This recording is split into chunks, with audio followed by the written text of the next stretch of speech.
ಮೇಲೆ ಮರಾಠಿ ಪುಂಡರು ಹಲ್ಲೆಯನ್ನು ನಡೆಸಿರುವಂತಹ ಪ್ರಕರಣಕ್ಕೆ ಸಂಬಂಧಪಟ್ಟಂತೆ ಇಂಥ ಸಮಯದಲ್ಲೇ ಮತ್ತೊಂದು ಕಿಚ್ಚು ಹತ್ತಿಕೊಂಡಿದೆ. ಕನ್ನಡದಲ್ಲಿ ಮಾತಾಡಿ ಅಂತ ಹೇಳಿದ್ದೆ ತಡ, ಹಲ್ಲೆಯನ್ನ ನಡೆಸಿದ್ರು ಬಸ್ ನಿರ್ವಾಹಕನ ಮೇಲೆ. ಇಂಥ ಸಮಯದಲ್ಲಿ ಈಗ ಕಿಚ್ಚು ಹೊತ್ತಿಸಿದ್ದಾರೆ ಹೆಬ್ಬಾಳ್ಕರ್.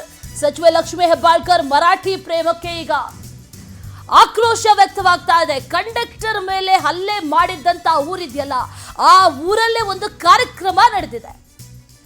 ಆ ಕಾರ್ಯಕ್ರಮದಲ್ಲಿ ಮರಾಠಿ ಭಾಷಣವನ್ನ ಮಾಡಿದ್ದಾರೆ ಸಚಿವೆ ಲಕ್ಷ್ಮೀ ಹೆಬ್ಬಾಳ್ಕರ್. ಬಾಳೆಕುಂದ್ರಿ ಗ್ರಾಮದಲ್ಲಿ ಸಂಭಾಜಿ ಪುತ್ಥಳಿ ಲೋಕಾರ್ಪಣೆ ಕಾರ್ಯಕ್ರಮ ಇತ್ತು. ಆ ಕಾರ್ಯಕ್ರಮದಲ್ಲಿ ಮಾತಾಡಿರೋದು ಸಚಿವೆ ಲಕ್ಷ್ಮೀ ಹೆಬ್ಬಾಳ್ಕರ್. ಆ ಕಾರ್ಯಕ್ರಮದಲ್ಲಿ ಮಾತಾಡಿದ್ರೆ ಪರವಾಗಿಲ್ಲ, ಮರಾಠಿಯ 2025 ಮಹಾಶಿವರಾತ್ರಿಗೆ ಸ್ವಾಗತ. ಈ ರಾತ್ರಿಯನ್ನ ಧ್ಯಾನದಲ್ಲಿ ತನ್ಮಯರಾಗುವ ಅನುಭವವಾಗಿಸಲಿದ್ದೀವಿ. ಸಂಗೀತ, ನೃತ್ಯ, ಧ್ಯಾನ ಮತ್ತು ಉತ್ಸವಗಳಿಂದ ಕೂಡಿದ ರಾತ್ರಿ. ಇದು ನನ್ನ ಹಾರೈಕೆ ಮತ್ತು ಆಶೀರ್ವಾದ. ಇದು ಕೇವಲ ಜಾಗರಣೆಯ ರಾತ್ರಿಯಾಗದೆ ನಿಜ ಜಾಗೃತಿಯ ರಾತ್ರಿಯಾಗಬೇಕು. ಎಲ್ಲಕ್ಕಿಂತ ಹೆಚ್ಚಾಗಿ ಈ ಮಹಾಶಿವರಾತ್ರಿಯಂದು ಶಿವನ ಸಂಘದಲ್ಲಿರಿ. ಮಾತಾಡಿದ್ದಾರೆ, ಮರಾಠಿ ಭಾಷೆಯಲ್ಲೇ ಭಾಷಣವನ್ನ ಮಾಡಿದ್ದಾರೆ ಲಕ್ಷ್ಮೀ ಹೆಬ್ಬಾಳ್ಕರ್. ಹಲ್ಲೆಯಾಗಿ 3 ದಿನ ಕಳೆದ್ರೂ ಕೂಡ ಈ ಘಟನೆಯನ್ನ ಖಂಡಿಸಲಿಲ್ಲ ಲಕ್ಷ್ಮೀ ಹೆಬ್ಬಾಳ್ಕರ್. ಹಲ್ಲೆಗೊಳಗಾದಂತಹ ಕಂಡಕ್ಟರ್ ಅನ್ನ ಭೇಟಿ ಮಾಡಿಲ್ಲ ಲಕ್ಷ್ಮೀ ಹೆಬ್ಬಾಳ್ಕರ್. ಆ ಪುಂಡರ ಊರಲ್ಲೇ ಮರಾಠಿಯಲ್ಲೇ ಭಾಷಣವನ್ನ ಮಾಡಿದ್ದಾರೆ. ಈಗ ಸಚಿವೆ ಕನ್ನಡ ದ್ರೋಹಿ ಅಂತ ಸಚಿವೆ ಹೆಬ್ಬಾಳ್ಕರ್ ವಿರುದ್ಧ ಈಗ ಆಕ್ರೋಶ ವ್ಯಕ್ತವಾಗ್ತಾ ಇದೆ. ಸಾಮಾಜಿಕ ಜಾಲತಾಣದಲ್ಲಿ ಆಕ್ರೋಶ ಕೂಡ ಭುಗಿಲೆದ್ದಿದೆ. ಅಲ್ಲಿ ಹಿಂದೆ ಇರುವಂತಹ ಪೋಸ್ಟರ್ಗಳನ್ನ ಕೂಡ ಗಮನಿಸ್ತಾ ಇದ್ದೀವಿ. ಅದರಲ್ಲೂ ಕೂಡ ಮರಾಠಿಯಲ್ಲೇ ಬರೆದಿರೋದು. ಜೊತೆಗೆ ಲಕ್ಷ್ಮೀ ಹೆಬ್ಬಾಳ್ಕರ್ ಕೂಡ ಮರಾಠಿಯಲ್ಲೇ माताडिದ್ದಾರೆ. मी अभिनंदन करतो. ह्याचा कौतुक किती पण केलं तर कमी आहे. आम्ही तर करत आहे. कडी गुत्तीपासून किनेपर्यंत आज छत्रपती शिवाजी महाराज, छत्रपती संभाजी महाराज या भारतरत्न डॉक्टर B.R. आंबेडकर या संगोळी रायांना या आमचं दैवत बसवनाचा मूर्ती कुठं पण आम्हाला म्हणजे पाहिजे म्हणून ಯಾರಾದರೂ ಕೇಳಿದ್ರೆ ನನಗೆ ಆ ಮೂರ್ತಿಯನ್ನ ಪ್ರತಿಷ್ಠಾನ ಮಾಡಲಿಕ್ಕೆ ಸಹಾಯ ಮಾಡಲಿಕ್ಕೆ ನನಗಾಗಿ, ನನ್ನ ತಮ್ಮನಿಗಾಗಿ, ನನ್ನ ಮಗನಿಗಾಗಿ ಹೆಮ್ಮೆ विचार.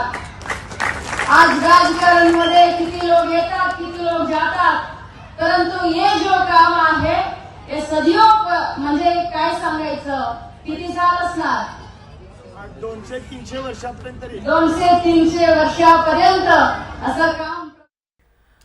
ಮತ್ತಷ್ಟು ಡೀಟೇಲ್ಸ್ ಅನ್ನ ನೀಡ್ತಾರೆ ನಮ್ಮ ಪ್ರತಿನಿಧಿ ಸಿದ್ದೇಶ್ ಪುಟಾಣೆ. ದೂರವಾಣಿ ಸಂಪರ್ಕದಲ್ಲಿ ಜಾಯಿನ್ ಆಗ್ತಾ ಇದ್ದಾರೆ. ಸಿದ್ದೇಶ್, ಈ ಕಾರ್ಯಕ್ರಮನ ನೋಡ್ತಾ ಇದ್ರೆ ನಮಗೆ ಒಂದು ರೀತಿಯಲ್ಲಿ ಡೌಟ್ ಆಗುತ್ತೆ, ಇದು ನಿಜಕ್ಕೂ ಕೂಡ ಬೆಳಗಾವಿಯಲ್ಲೇ ನಡೆದಿರೋದಾ ಅಥವಾ ಮಹಾರಾಷ್ಟ್ರದಲ್ಲಿ ನಡೆದಿದ್ಯಾ ಅನ್ನುವಂಥ ರೀತಿಯಲ್ಲಿ ಅನ್ನಿಸ್ತಾ ಇದೆ. ಮರಾಠಿಯಲ್ಲೇ ಬ್ಯಾನರ್ಸು, ಮರಾಠಿಯಲ್ಲೇ ಹೋರ್ಡಿಂಗ್ಸು, ಜೊತೆಯಲ್ಲಿ ಮರಾಠಿಯಲ್ಲೇ ಭಾಷಣ.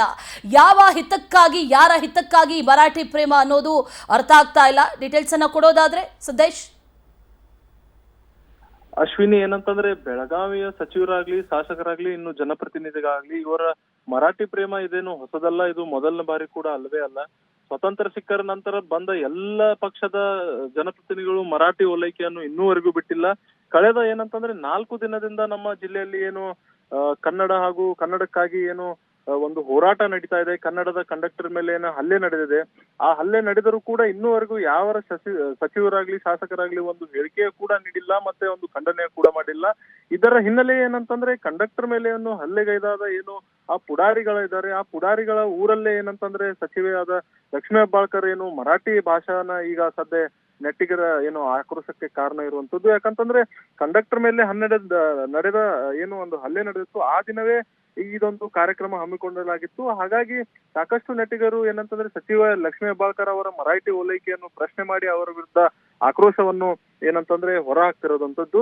ಈಗ ಮತ್ತೆ ಈಗಷ್ಟೇ ಬಂದ ಮಾಹಿತಿ ಪ್ರಕಾರ ಲಕ್ಷ್ಮೀ ಹೆಬ್ಬಾಳ್ಕರ್ ಕೂಡ ಏನಂತಂದ್ರೆ ಇದರ ಬಗ್ಗೆ ಈಗ ಪ್ರತಿಕ್ರಿಯೆಯನ್ನು ನೀಡಿದ್ದಾರೆ. ಏನಂತಂದ್ರೆ ಘಟನೆ ನಡೆದು 5 ನಿಮಿಷಕ್ಕೆ ನಾನು ಕಮಿಷನರ್ ಅವರಿಗೆ ಮಾತನಾಡಿ ಅವರನ್ನು ಅರೆಸ್ಟ್ ಮಾಡಲು ತಿಳಿಸಿದ್ದೇನೆ. ಹಾಗಾಗಿ ನಾವು ಎಂದಿಗೂ ಕೂಡ ನಾವು ಕನ್ನಡವನ್ನು ರಕ್ಷಣೆ ಮಾಡಲು ಮುಂದಿರ್ತೇವೆ ಅನ್ನುವ ಒಂದು ಹೇಳಿಕೆಯನ್ನು ಈಗಷ್ಟೇ ತಾನೇ ಲಕ್ಷ್ಮೀ ಹೆಬ್ಬಾಳ್ಕರ್ ನೀಡಿರುವಂತದ್ದು. Ashwini. Okay Sudesh, thank you ಡೀಟೇಲ್ಸ್ಗೆ.